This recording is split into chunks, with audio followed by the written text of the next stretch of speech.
Hello, this is Terrence McNally, and this week, as 350.org, the organization he founded to fight climate change, stands with those opposed to the Standing Rock pipeline, you'll hear my August 2002 conversation with author-activist Bill McKIBBEN. My guest today and I both drive hybrid engine cars, each manufactured by a different Japanese automaker. As these wonderful cars and a raft of other recent developments prove, energy efficiency, energy conservation, renewable energy are ready for prime time. Yet, earlier this year, as the world was suffering the warmest winter in history, as people were dying in conflicts across the globe, casualties, at least in some measure, of America's insatiable demand for energy, the U.S. Congress rejected calls to increase the mileage of the nation's new car fleet to 36 miles per gallon by the year 2015. Now that's 10 miles per gallon less than I got on my last tank of gas. And we're talking about 2015. The Bush administration, when it's not slapping CEOs on the wrists, wink, wink, or itching for a fight with Saddam Hussein, still presses ahead with its plan for more drilling, more nuclear power, and more coal. When it comes to energy, the gap between what we could be doing and what we are doing has never been wider. Here on Freeform, we explore the lives, the work, and the ideas of individuals that I suspect hold pieces of the puzzle of a world that just might work. We look at new and innovative and provocative models in business, environment, health, science, politics, and media, all based on the fact that I believe we can do better, and I want to find out how. Bill McKIBBEN was a staff writer at the New Yorker magazine from 1982 to 87, where he wrote literally several hundred articles for the magazine. His work has also appeared in The Atlantic, the New York Review of Books, the New York Times, Rolling Stone, and now regularly in Mother Jones. His first book, The End of Nature, was a groundbreaking account of global environmental problems and has been translated into 16 languages. The Age of Missing Information examined mass media and environmental deterioration. Hope, Human and Wild is an account of places around the world where people live more lightly on the planet. In Maybe One, he took on the most controversial of environmental problems, population. His next book, coming out early next year, is simply called Enough. Bill McKIBBEN lives with his wife and one daughter in the Adirondack Mountains of New York. Bill McKIBBEN, it's my pleasure to welcome you today to Freeform. Well, and my pleasure to be with you. Okay. My first question, as it always is, Bill, is about your personal path to the work that you do today and the ideas and the questions that you're focused on. And I invite you to go back as far as you wish. Childhood dreams, turning points, mentors, models. I want listeners to get to know the people behind the ideas and the work and the books that we deal with in the show, and feel free to weave the story in as much depth as you wish, and I'll keep track of time. All right. Well, I wish I could claim some sort of saintly intent from early on, but I can't. My story starts, I guess, as a love story, falling in love with the outdoor world, especially with the woods and mountains of the Adirondacks in upstate New York, where I've spent most of my adult life. The last great wilderness in the eastern United States, and in some ways the most inspiring wilderness on Earth, because 100 years ago it was pretty much a clear-cut mess. Now, after a century of human beings sort of taking a step back, it's recovered to become the kind of Alaska of ecological restoration. And it was living in this magnificent place and spending as much of my life outdoors in it as I possibly could that began to make me meditate hard on the emerging science of climate change in the mid-1980s. So you've where you live now is also where you grew up?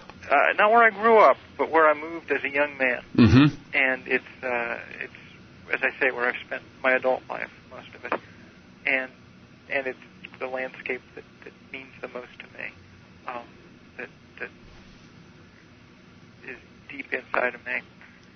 And it was the landscape that seemed that was the first thing that I understood at a visceral level was threatened by these early initial reports of what we might be doing. The first hint that human beings were producing enough carbon dioxide to begin to transform the atmosphere. I remember the summer of 1988 well. It was the warmest summer across much of the United States that we've ever had. That was the one with the Time magazine and the parched, cracked earth. A season of remarkable heat and humidity. It was the year that the Mississippi essentially ran dry.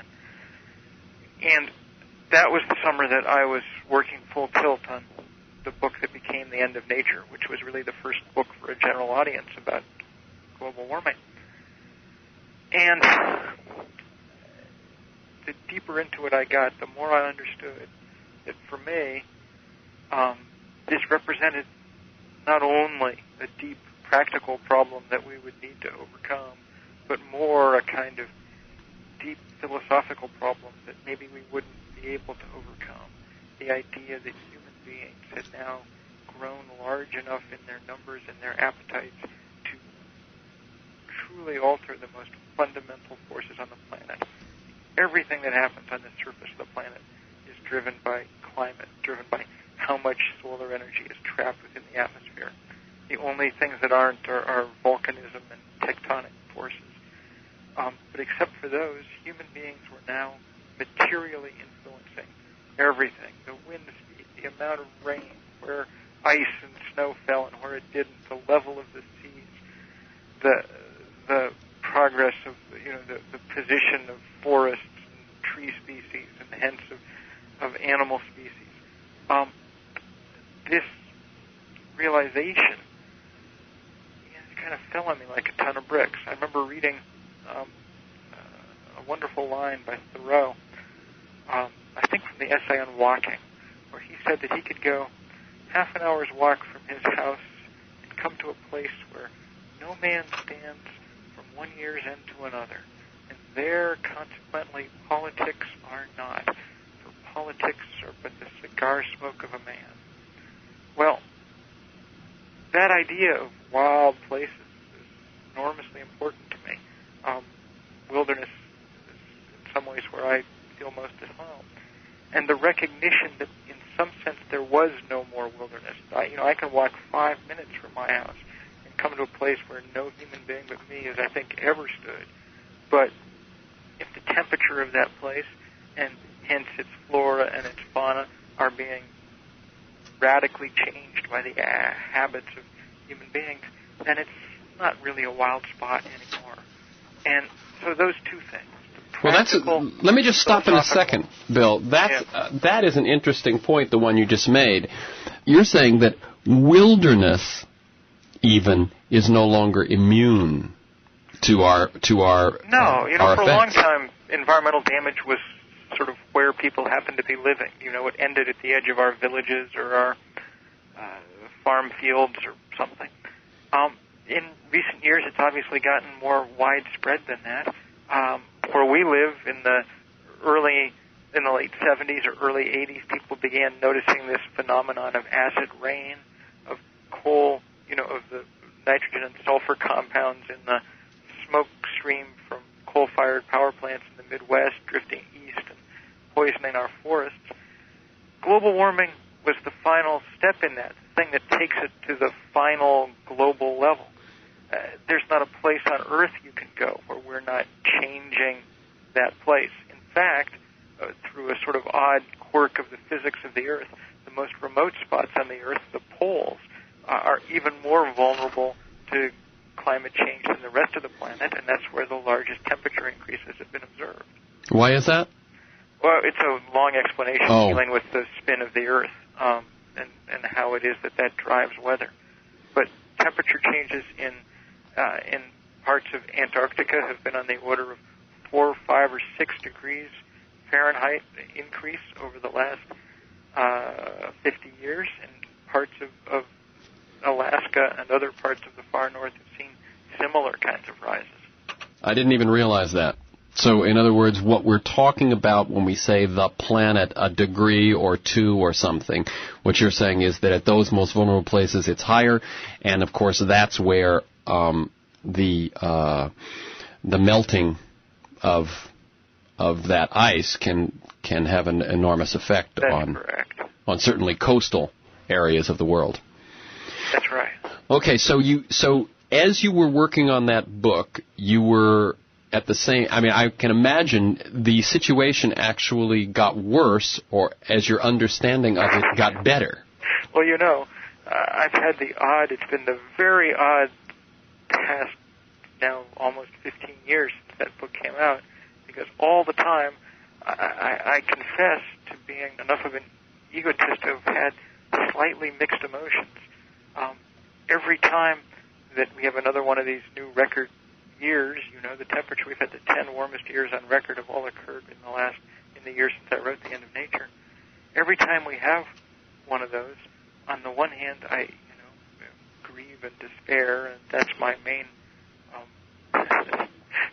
reaction. On the other hand, there's some part of me that can't help feeling slightly vindicated by the whole business. I know. I got to share one of my latest similar feelings is whenever they catch a CEO, I go, yeah, but then I realize that he may be caught, but there's probably 10,000 people that just lost their retirement. That's right. It's a chancy time to know how to respond to the news. Let me tell people that you're listening to Freeform. I'm your host, Terry McNally, speaking with Bill McKIBBEN, contributor to magazines like The New Yorker and Mother Jones, and author of several books, including the one we've just been mentioning, The End of Nature, and one coming out at the start of next year, simply titled Enough. Okay, so you're tracing it up. You've written The End of Nature. You in the writing of it, is what I'm understanding, you actually realized things were worse than you thought. That's right. And that the sort of chain of thinking that The End of Nature launched me on explained much of the rest of what I'd go to work on in the years to come. For instance, the next book I wrote was a book called The Age of Missing Information, which was kind of a meditation on television and the information age, and it began with this question in my mind: why is it that we're not able, knowing this information that we know about the peril that the world is in, to act on it more effectively? And this was an attempt to it was a kind of bizarre experiment that this book was about, but it was an attempt to answer that question. And tell us a little bit about that bizarre experiment. We might as well trace this through the books. But one of the things I remember in '89, looking around, a similar time to as you're writing that first book and saying, it looks like if we are consciousness of the life force, it looks like the life force is committing suicide. And why doesn't it notice and why doesn't it respond? And I remember thinking it's an addiction to distraction. Uh-huh. And then when I saw your book about missing information, it felt like it had gone in depth into that very addiction. Yes, I think your perception is just correct. I went and found what was then the largest cable TV system in the world. It was in Fairfax County in Virginia. And I got good people in Fairfax County to tape for me 24 hours, the same 24 hours on each of those 100 channels. So I had one day in the life of the information age. I had 2,400 hours of videotape. But it was, so let me get this straight. It was one day. If someone could see everything that was coming into their home by having 100 homes do it, you saw every bit of information that was flooding, that was available to these people on television. You got it. So, I took it home and I spent a year watching it. And, and I was I only cheated a little bit. I mean, the fourth or fifth time through the kind of Richard Simmons infomercial or things, I'd had enough. But, in general, I wanted to understand what the world looked like, if that was your main source of information. And, the book is filled with different insights about all kinds of things. It's scattered in a sense, because I have a kind of scattered mind. But, so there's talk about history and about, our sense of sufficiency. But the most, if you boil everything down, came out of that experiment into one thought, it would be this: that we are reminded day in, day out, 24 hours a day, that we are the most important thing on the universe. That there's nothing heavier than each of us as individuals, and that everything should sort of orbit around us.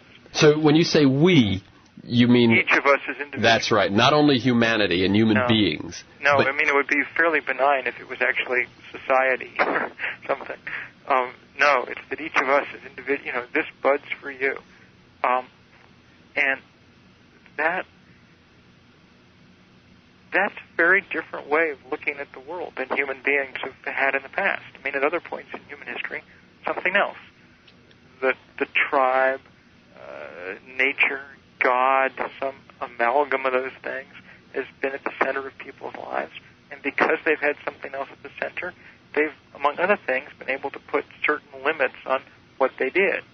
We don't have anything else at the center. We don't have any limits on us. In fact, we're told as good consumers that limits should be the last thing on our mind. Right. That's why the day after September 11th, George Bush told us we should all go out and go shopping. Yeah, I mean, if that hadn't really happened, a parody of that would have still seemed extreme. I mean, that idea that be patriotic, spend money, consume. Is this, you assume, I mean, as I'm listening to you, that because the information is coming through television, that advertising is basically the real message of all of this? I think that it's a mistake to try to differentiate too much. Oh. I think it's just the endless flow of those images. I mean, it's as if everybody in the world has their own little gesture to, like kings used to have, to bounce up and, brightly entertain them at all hours of the day and night. TV spends all its time flattering you, trying to figure out, what thing will tickle you. What will get your attention? What will keep you tuned in? Exactly. So I see. Yes. Now that image of a jester makes very good sense. In other words, once upon a time, kings were the only people who got to have that right. kind of view of themselves. Right. We'd shut it off, or we'd walk away if it didn't keep. No, I mean, if it was, forcing us to see things, confront things we didn't want to think about, or to, deal. I mean, that's why, even public TV looks like it does now. Yeah, I will share with you. A friend of mine grew up in a family. Actually, she grew up in Maui, in Hawaii, and they really, they had TV for most of her life, and they didn't watch it much even once they bought it. And she said how difficult it was when she went to college, and she went to a good college. She went to Wesleyan, with, intelligent people, recruited and so on. And she said that basically most kids kept the TV on all the time in their rooms, and that most social situations that were anywhere, there was a TV going on all the time, as well as whatever was going on between her and her friends, and that much of what they talked about and referred to, she'd never experienced. Let me tell people, you're listening to Free Forum.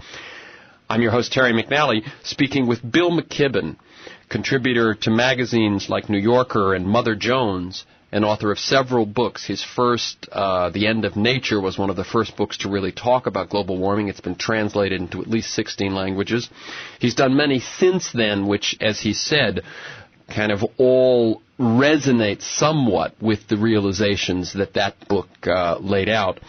And his forthcoming book early next year will be titled simply Enough. Okay, so I actually, Bill, I like the way you're doing this, sort of how each of your books kind of built on the one previously, I'm assuming, and they're all kind of wrestling with these same issues and problems and challenges. So what you had said there about the age of missing information, and the message being that it's about us individually. Hey, you. Hey, you, I'll entertain you.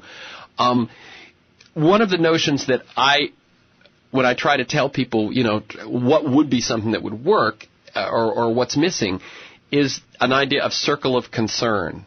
That if people have a circle of concern that only extends to themselves, their family, their company, that we're pretty much doomed, and that even good people, if they don't have a circle of concern that extends larger than that, we probably will not save ourselves. Is that pretty much what that said to you? Yeah, that's an interesting way of putting it that I hadn't thought of. But yes, that's a good image. I like that. So, okay, so then we deal with the age of missing information, and obviously inundated with that, it's easier, I would imagine, then to answer that question that you set out to ask, which was, if science knows certain things, and if we are a very capable civilization, why are we not acting in our own best interests? Yeah, well, I think that's that at some level that's the answer. We've been trained to be such aggressive individualists that it's very difficult for us to take our eye off that ball, and imagine some other ones. And let me just ask one question in terms of that. What about in other countries, in other cultures? Well, I think this was the question that I wanted to answer in this book, the next book I wrote, which was called Hope, Human, and Wild, which was a search for places around the world where people were living a little more lightly. Now, the problem was that it was harder to find those places than one would have hoped. The influence of our way of looking at the world has become close to pervasive. And so, you have much of the world broken down between successful versions of us and unsuccessful versions of us. However, I did find a few places that were doing things differently and that continue to give me, hope and inspiration going forward.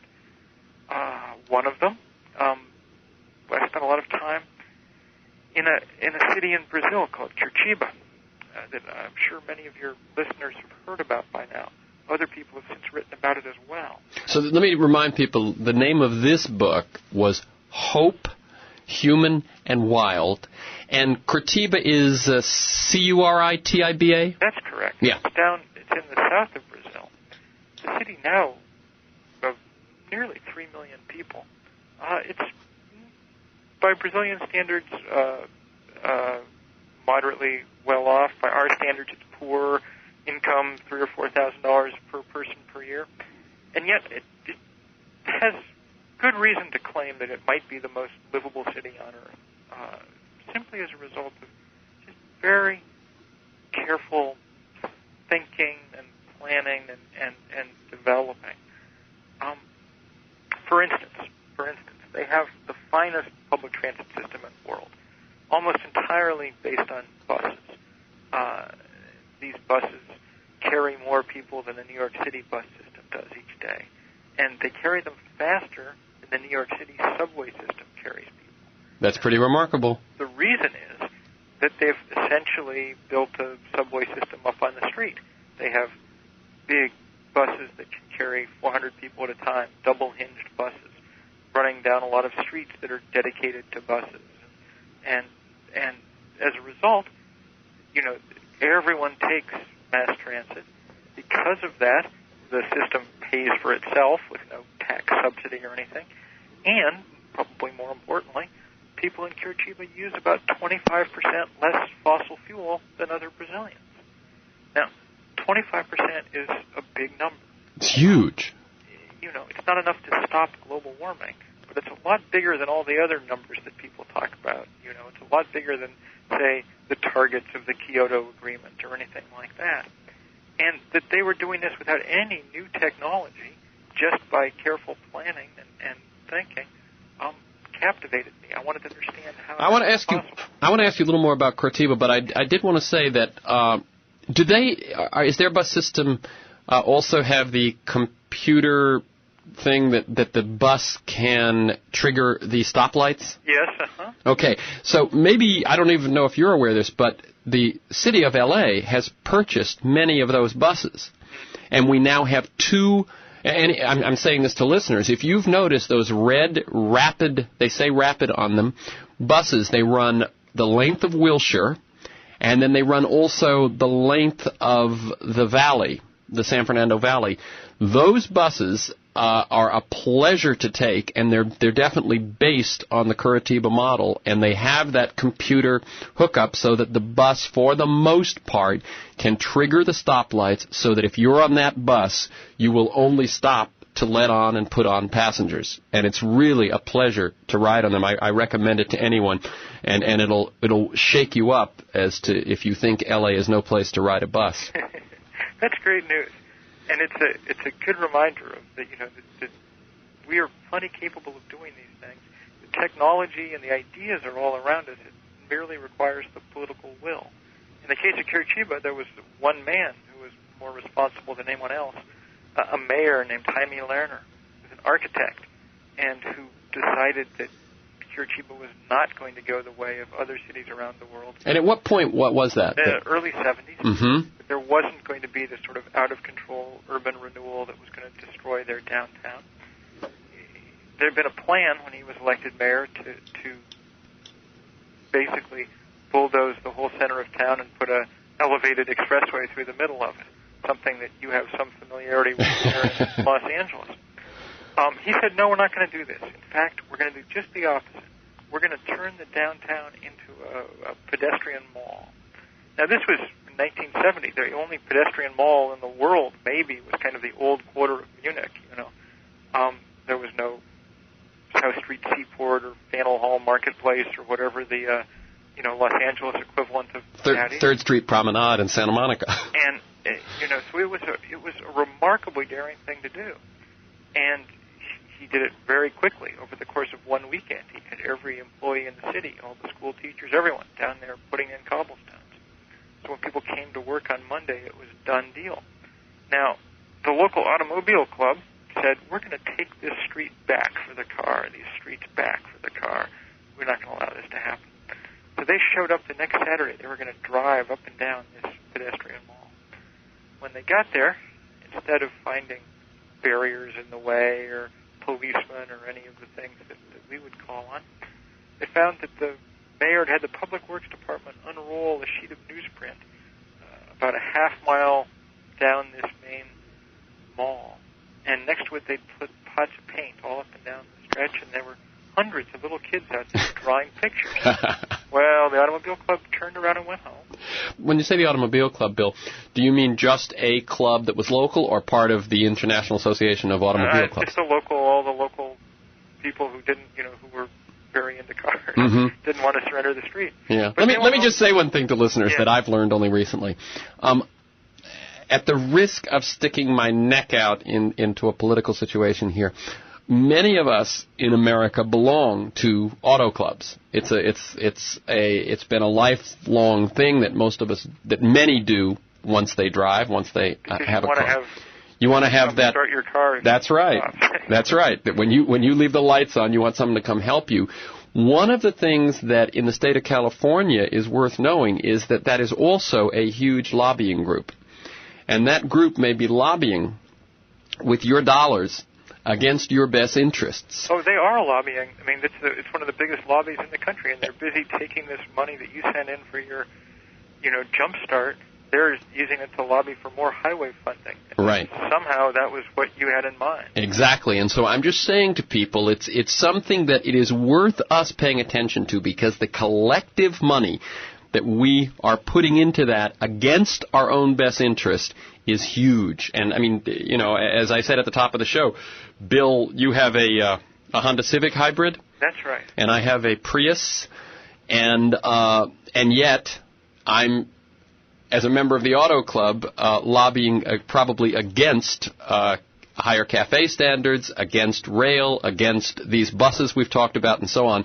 So it's just worth waking up and trying to find a way to get your car started when it fails, but somehow find a way not to be lobbying against your own best interest. This is Terrence McNally. You're listening to my August 2002 conversation with author and climate activist Bill McKIBBEN.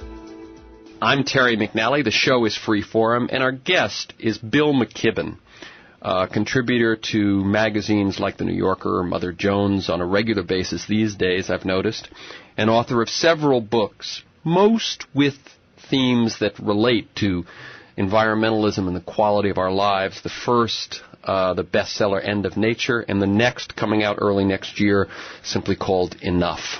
So you were telling us about Curitiba, and by the way this is going, is fine with me, that you're just weaving it through your books and through your realizations, because I have a feeling that's really what we're here to talk about. Great. Well, Curitiba was fascinating to me, and because there were people living much more civilized lives than Americans were living, with much less impact on the planet. I mean, it is a great city to just be a city lover in, and though I make my home in the wilderness, I love the city too. For 5 years, I wrote the Talk of the Town column in New Yorker, and this was, Curitiba was just a wonderful place to spend months, just never tiring, wandering around. You could walk endlessly. There were bike paths forever, huge parks, and it had produced in people a kind of exuberance, a gregariousness that apparently hadn't been there before, at least according to the people I talked to. A kind of willingness to be citizens in the way that they hadn't before. Now, it's interesting. I use the term quality of life, which at this point is almost a cliche, and by that I usually mean anything that, it might be health, it might be environmental good, it might be, an education system that works. But what you're saying is that when they made these changes in the way that things like transportation and manufacturing happened, that it actually changed the quality of their human interaction? Right. People, think about it. If you spend all your time in a car by yourself, you're not likely to know all that many other people, and you're likely to sort of be a little scared about them, perhaps. If you spend every day on the bus going someplace, you're literally rubbing shoulders with your neighbors all the time. And if it works and it's a congenial and pleasant experience and all of that, over time you just develop a whole different mood about heading out to public places, about considering, about changing the weighting you place on public against private in your life. Right. In other words, another piece of it is public, and then even, I would guess, government and so on, that one gets a little different feeling about your civic relationship to others. That's right. But when it works. Of course, one of the things that went on in Curitiba that should be a lesson to liberals and progressives is that not only did people supported the government, but they supported the government because it worked really well. Not just because they ideologically believed in it or something, but because it really and truly delivered the goods. It was a self-reinforcing system. Each time they did something successful, they sort of got tacit permission from the community to go on and try something else. Right. Let me ask one thing just about Curitiba before we leave that. Obviously, even any city is going to be perhaps at the whim or victim of monetary things that it has no control over. And I would imagine that when times get a little tougher, someone may challenge whatever has been the prevailing orthodoxy, just because that's the nature sort of politics and human nature. Curitiba would now be it would be like 30 years into this, and it continues to thrive? It's going strong. The mayor is now governor of the state. Brazil goes through far more tough times than good times economically. Sure. One of the main secrets of Curitiba, according to this man Jaime Lerner who pulled it off, he said, we're very, very cheap. We do everything as inexpensively as we can at all times. And that's true. It's one of the reasons for their great success. There's no gilding the lily. It's a frugal place. And then you also went to Kerala, correct? Yes, Kerala in India, because I wanted a spot that represented that vast part of the world that really is just poor. Not relatively poor, but poor. People in Kerala make about $300 a year on average, which is, way too little. They have way too little in the way of possessions and of stuff.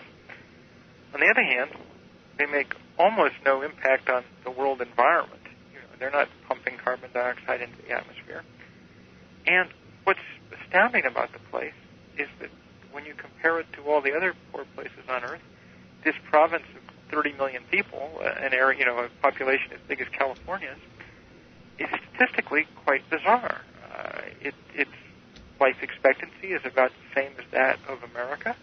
Its infant mortality rate is about the same as ours. Well, it's a little higher than ours, but only a little. Its literacy rate is higher than ours, including its female literacy rate, which is an important number in the developing world. Very, yeah. And its birth rate is lower than ours and falling faster. In other words, on $300 a year, they've managed to achieve, in certain terms, a quality of life not all that dissimilar from ours. Now, as I say, they're way too poor, but that's all right. There's room for them to grow. We're not. It's not like we're twice as rich as they are. We're about 70 times as rich on a per capita basis as people there. Okay, now how did plenty of room for us to meet in the middle. How did that one happen? Well, very long story, and I'm not completely convinced that I or anybody else completely understand it. But the many components, beginning with a powerful early 19th century movement of sort of lower caste Hindus, anticipating Gandhi and his campaign for, on behalf of the untouchables by about 50 or 60 years. And so by the early part of the 20th century, Kerala, which had once been the most caste-racked part of Hinduism, was probably the least like that. People had stood up for their rights and in large measure gained them. As the Gandhian moment came along, Keralites were much more radical than people in the rest of India. There was a kind of real strong progressive tendency, the most salient feature of which was what eventually became the most thorough land reform any place in the world. So Kerala has 30 million people, and most of them are landholders. Now, it's a small area, so each of those holdings is small, but big enough to provide a basic living for the people who are there. And so that's one reason it's developed the way that it has.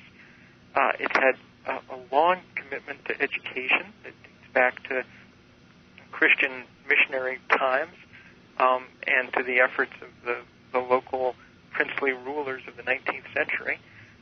Christianity has always been a strong force in Kerala. It's the very south of India, and according to tradition and perhaps to fact, the Apostle Thomas himself may well have made his way there in the first century.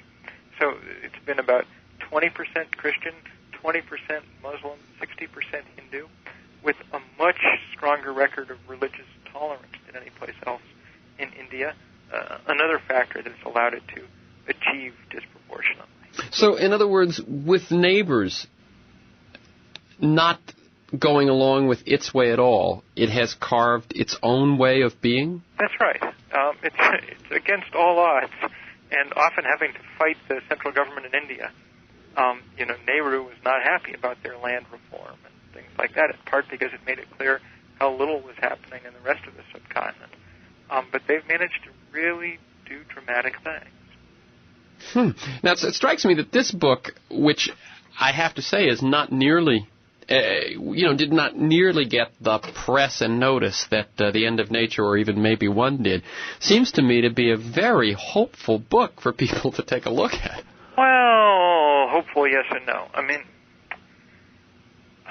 hopeful in the sense that it establishes that if we wanted to do something, we could. But on the other hand, not particularly. I mean, it's frankly in some ways quite hard to envision those of us in the rich world, and particularly the United States, deciding to really embrace these sort of changes. Partly because of that sort of commitment to hyper-individualism that I described earlier. But yeah, it certainly makes it impossible to say that nothing could be done. Right. In other words, one of the things that one of the questions that I often ask is, there's been a lot of, it is said that other systems have all been tried and failed. right? Margaret Thatcher's Tina, there is no alternative. Right. And I think that propaganda is an important piece, along with all the distraction that you, if you can dismiss the alternatives. Well, yes, and it's important to realize. I mean, it's important that we've sort of made, in one sense, we're in a lucky period now because we have a pretty good idea of some of the alternatives that don't work. Mm-hmm. A kind of totalitarian socialism clearly doesn't work. It doesn't make anybody happy, and it wrecks the environment and all the rest. Kerala, on the other hand, probably has the most lively democracy in the world, measured in voter participation rates and things like that.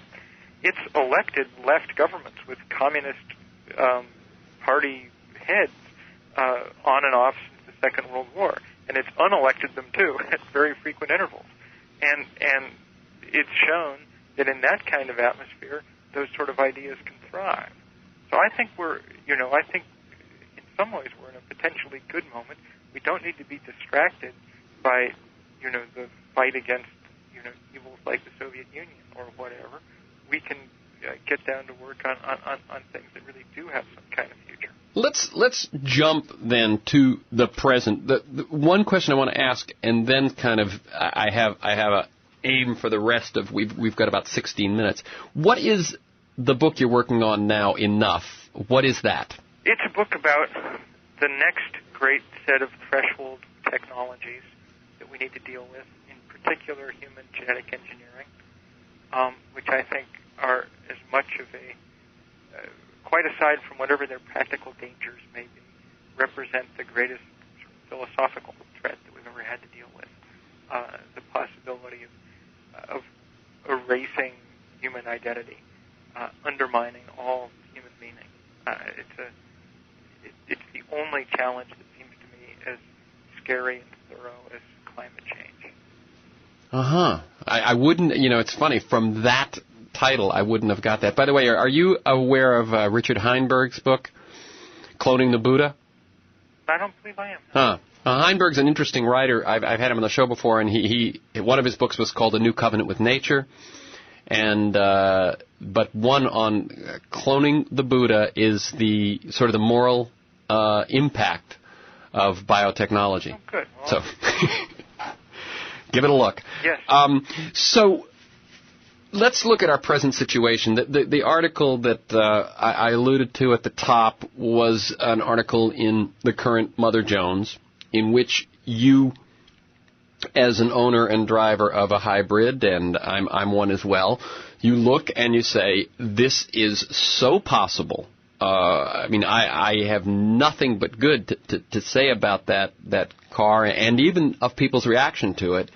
And yet you make a wonderful line there, which it struck me was similar when I asked, is Hope, Human and Wild a hopeful book? And I heard that hesitation, in that the happier you are with your hybrid, the angrier you are with what's going on. That's right. For a long time, let's face it, environmentalists at some level were crossing their fingers when they talked about renewable energy and all of that. It wasn't quite ready yet for everybody to take part. We could have done a lot more to make it come faster, and the people who were out in their backyards experimenting with biodiesel or rammed earth in tires for their houses or whatever were noble people doing important work. But on a mass basis, it wasn't quite there yet. Now it is. No matter what sector we look at, transportation, home construction, electricity generation, boy, we should be able to make enormous gains if we put our minds to it.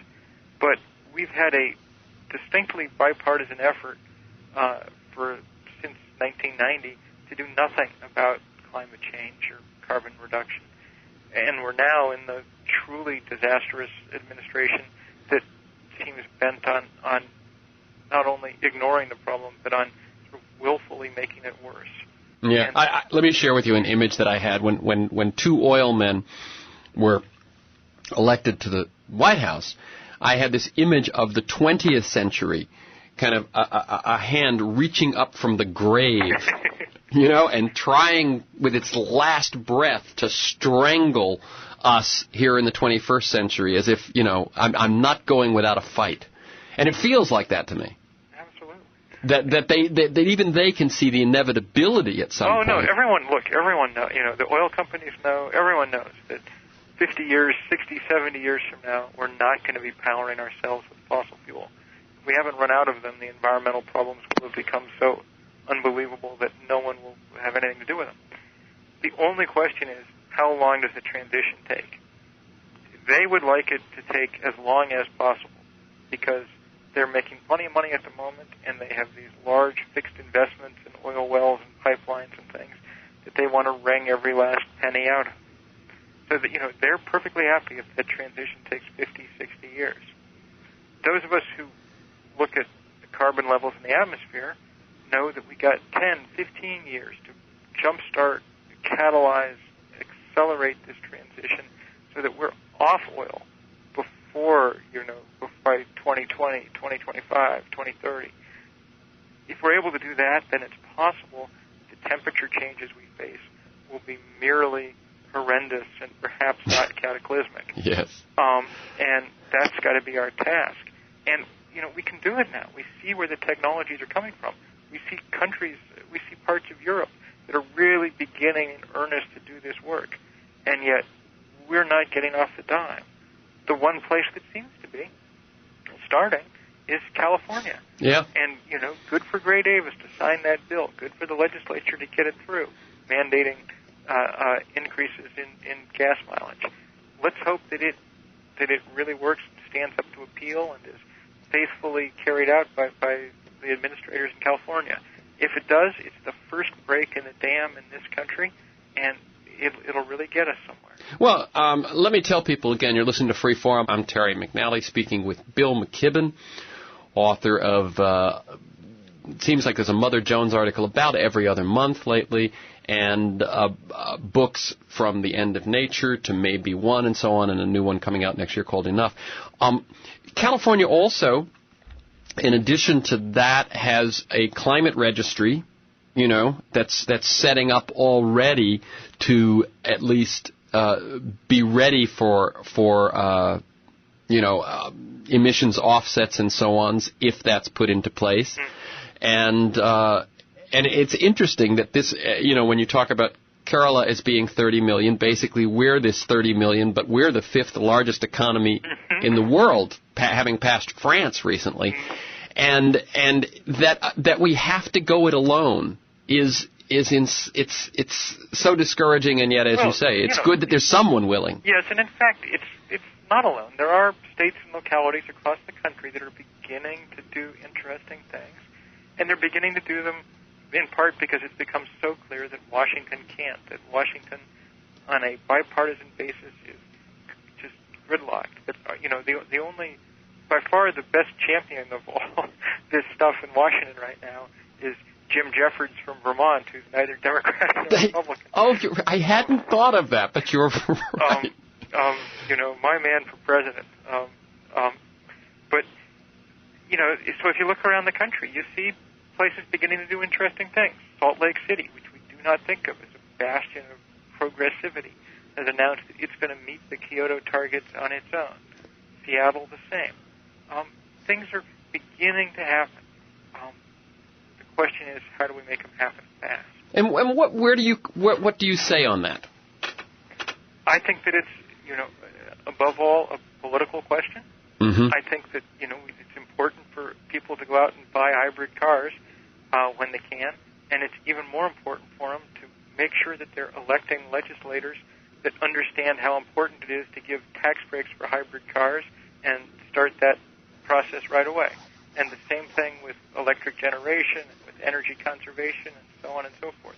The kind of numbers we need to change will only be changed with political action, and it's got to be savvy political action. It can't just be, the kind of unfocused idealism that that resulted in, say, the Nader campaign or something. It's got to be a marriage of strategy and idealism that really gets us someplace. Yeah, we have one of the useful things about working on the global warming issue is that, as scattered as I can be and as interested in many things and as, ranging widely across philosophy and history and everything else, and you get right down to it, every year we measure how many parts per million carbon dioxide there are in the atmosphere, and that number is still going straight up, and we've got to turn around and bring it straight down, or we are in big trouble. Anything that in the next 20 years results in turning that number around is a good thing, and that's going to mean smart political action. Mm-hmm. I must say I share my analysis of the Nader campaign in 2000 is very much the same as yours, which was a couple of things. One was when people would say to me, but you tell us I'm throwing away my vote if I vote for Nader. Well, I'm not. And I would say, no, you're throwing away my vote. Well, people always say, I want to vote my conscience. Yeah. Well, look, conscience is the most important thing in the world. But it's what you should live your conscience every day, day in, day out. You should vote for the guy who's going to get something done in the next few years, because we just live in this period of time. I mean, more power to Ralph Nader. I like and admire him, and I sure as hell wish he'd gone on the TV a week before the election and said, look, if you happen to live in these 8 states, I don't want you to vote for me. Right. I mean, if he'd done that, he would have been the kingmaker. He would have been picking the, Secretary of EPA and the Attorney General, and this would be a different country now. That's right. We've got to marry idealism to strategy, and if strategy and tactics and things are dirty words, so be it. We've got 375 parts per million CO2 in the atmosphere, and we cannot let that go to 500 parts per million. That's right. And that's it, exactly, though, to be strategic. The idea that there should be a argument or a choice between idealism and strategy is, even if it's always been true or always seemed true, we can't afford it. I think that's right. And we've got to find a way to bring these two things together. Now, what do you make of the corruption scandals as a potential, having potential positive effects? I think they're very useful in that they begin to dim the luster of the businessman as our national icon, and with it the idea that the most important thing in the world is what they think the most important thing in the world is: constant, endless growth and expansion.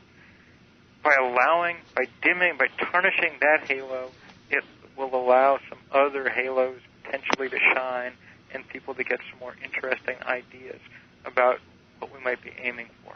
Mm-hmm. I think that too much room at the top of our sort of agenda has been taken up by corporate chieftains now for too long a time, and this was as true in the Clinton administration as it is now. Absolutely. And I think you're right that while the stock market may have been disconnected from real productivity and real earnings, it still was the same worship of growth. Yeah.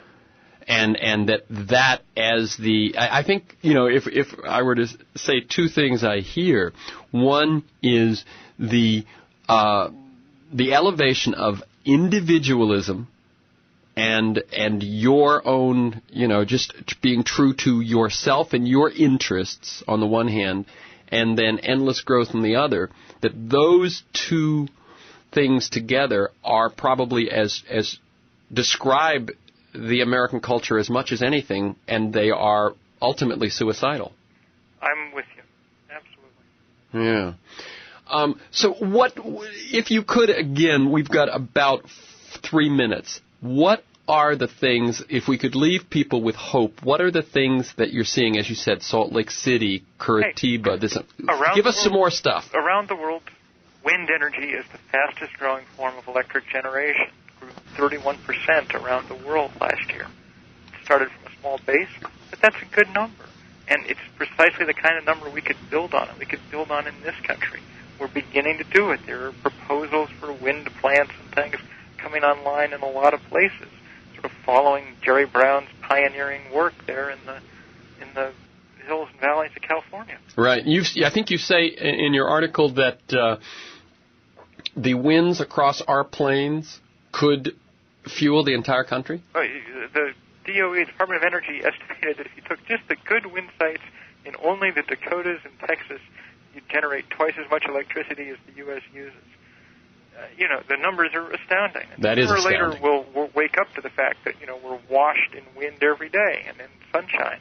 The question is, sooner or later, we got to do it sooner. Mm-hmm. And that requires real, all-out political commitment. It means every kind of subsidy and tax break and incentive that you can imagine. It means leaders highlighting these things and making real, deep personal commitments to it. So I think that that's, hopeful. I think there are signs around the world of a kind of, different beginnings. So far, they're submerged beneath the general tide of things. But, boy, they can't stay submerged for long. Mm-hmm. And I guess the saddest thing, in a way, is that for this country in particular, that a boom time of both financial prosperity and optimism and sort of confidence came and went. Was wasted. Well, for me, the saddest thing was that, the real opportunity to honor the people who were killed on September 11th was wasted. If on September 12th the president had gone on TV and said, look, job one, we've got to catch Osama bin Laden and stick him away. Job two, we got to make sure we're never in this position again. We got to get off oil, boys and girls, and I'm going to make sure by the time my administration is done that we're well on the way. Well, if he'd said that, we were all in a mood to do something about it. Someone could have said, yeah, we need a $1 gasoline tax, and people would have snapped to, and so on and so forth down the line. Instead, we were told to go shop. We went and bought even more SUVs than we'd had before. It was just heartbreaking. People went and put American flags on the back of those things. They should have come with little Saudi Arabian flags you could glue to the bumper. That's the only people who benefit from that kind of thing. And this was the perfect opportunity to show that our environmental interests and most of our other interests mesh. As indeed what possible good could be served by the kind of waste of money and resources and environment that fossil fuel represents. Yeah. Thank you, Bill McKibben, for your work over the last few years and continuing. Bill McKibben has written many books, The End of Nature, Maybe One, Hope, Human and Wild, and one coming out early next year, Enough. Thank you very much, Bill. Thank you, Terry. Take care. Okay. To learn more about the show, guests, podcasts, articles, and so on, you can visit me at TerrenceMcNally.net, TerrenceMcNally.net, or A World That Just Might Work, all one word, aworldthatjustmightwork.com. They're the same website. You can listen to podcasts there at iTunes. You can sign up there at iTunes to have the podcast delivered to you weekly. You can also sign up there or by emailing me at temcnally@mac.com, temcnally@mac.com.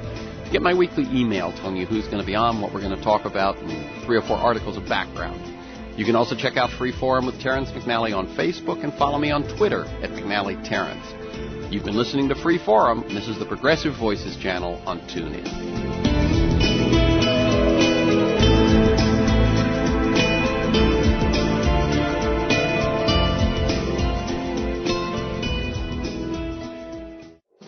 On the eve of the most important election of our time, bring your friends to an unprecedented event. The Stephanie Miller Sexy Liberal Comedy Tour goes coast to coast. Monday, November 7th, the night before the election. Just one night. It's a special Get Out the Vote rally with a new original show in theaters nationwide. Starring political comedy radio talk show host Stephanie Miller. This is where it all began as I started my career as a dancer at the Itchy Kitty in Reseda.